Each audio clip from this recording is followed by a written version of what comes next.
Hi hello. കുട്ടികൾക്കും മുതിർന്നവർക്കും ഒരേപോലെ ഇഷ്ടപ്പെടുന്ന ഒരു നല്ലൊരു 4 മണി പലഹാരമാണ് ഇന്ന് നമ്മൾ ഉണ്ടാക്കാൻ പോകുന്നത്. അതിന് വേണ്ടിയിട്ട് ഗോതമ്പ് മാവാണ് ഞാൻ എടുത്തിരിക്കുന്നത്. അതിൻ്റെ കൂടെ വെല്ലവും തേങ്ങയും എടുത്തിട്ടുണ്ട്. ഈ ഗോതമ്പ് മാവ് ചപ്പാത്തിക്ക് കുഴയ്ക്കുന്ന പോലെ ഞാൻ കുഴച്ച് വെച്ചിട്ടുണ്ട്.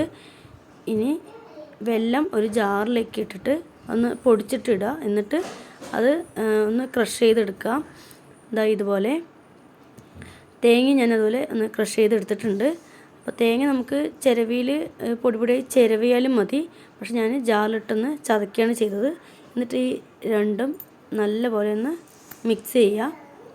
തേങ്ങയും വെല്ലവും എല്ലാ ഭാഗത്തും എത്താൻ വേണ്ടിയിട്ടാണ് ഇങ്ങനെ ചെയ്തത്.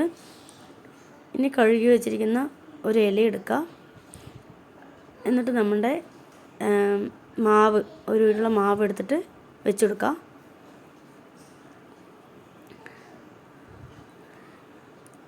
എണ്ണ തേക്കുകയാണെങ്കിൽ എണ്ണ തേക്കാം. ഞാൻ എണ്ണയൊന്നും തേച്ചിട്ടില്ല. എന്നിട്ട് ഇലയിൽ വെച്ച് നന്നായി പരത്തി കൊടുക്കാം. എന്നിട്ട് നമ്മുടെ ഫില്ലിങ്സ് ഒന്ന് വെച്ചെടുക്കാം. ഇനി ഇല മടക്കിയിട്ട് നന്നായി ഒന്ന് പ്രസ് ചെയ്ത് കൊടുക്കാം. നല്ല കനം കുറച്ച് വേണം ഉണ്ടാക്കിയെടുക്കാനായിട്ട്. അതുപോലെ ഓരോന്നും അതുപോലെ ചെയ്തെടുക്കാം.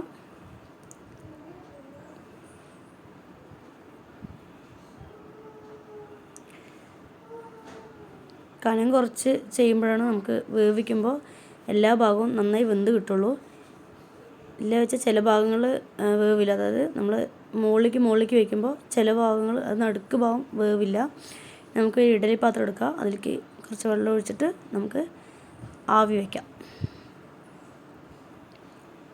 അപ്പോൾ ഞാനെല്ലാം വെച്ച് കൊടുക്കുന്നുണ്ട്. ഇലയട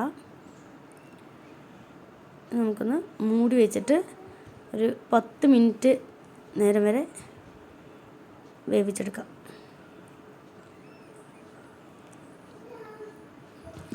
അപ്പോൾ ഞാൻ ഒരു 10 മിനിറ്റ് കഴിഞ്ഞ് തുറന്ന് നോക്കി.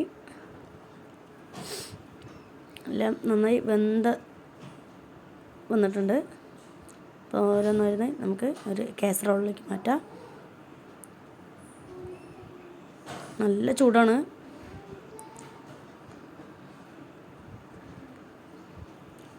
ഈ ചൂടോടൊന്ന് പൊട്ടിച്ച് കാണിക്കുക എന്ന് വിചാരിച്ചാണ്. പക്ഷെ എൻ്റെ കൈ പൊള്ളി. അപ്പോൾ ഇലയുടെ ടേസ്റ്റ് ചെയ്യാനായിട്ട് നമ്മുടെ മക്കൾക്ക് കൊടുത്തിട്ടുണ്ട്. അപ്പോൾ അവരത് കഴിക്കുകയാണ്. എല്ലാവരും സൂപ്പറായിട്ടുണ്ടെന്നൊക്കെയാണ് പറയണത്. എൻ്റെ ചെറിയ മോളാണ്. അവളും പറയുന്നുണ്ട് എങ്ങനെയുണ്ട് ചോദിച്ചപ്പോൾ സൂപ്പർ എന്ന് പറയാണ്. അപ്പോൾ നമ്മുടെ കുഞ്ഞു മക്കൾക്കൊക്കെ ഇതുപോലെ സ്കൂൾ വിട്ട് വരുമ്പോഴും അംഗൻവാടി വിട്ട് വരുമ്പോഴൊക്കെ ഉണ്ടാക്കി കൊടുക്കുക. വീഡിയോ ഇഷ്ടപ്പെട്ടാൽ എൻ്റെ ചാനലൊന്ന് സബ്സ്ക്രൈബ് ചെയ്ത് സപ്പോർട്ട് ചെയ്യുക. അടുത്തൊരു നല്ല വീഡിയോയുമായി വരുന്നവർക്ക് ബൈ.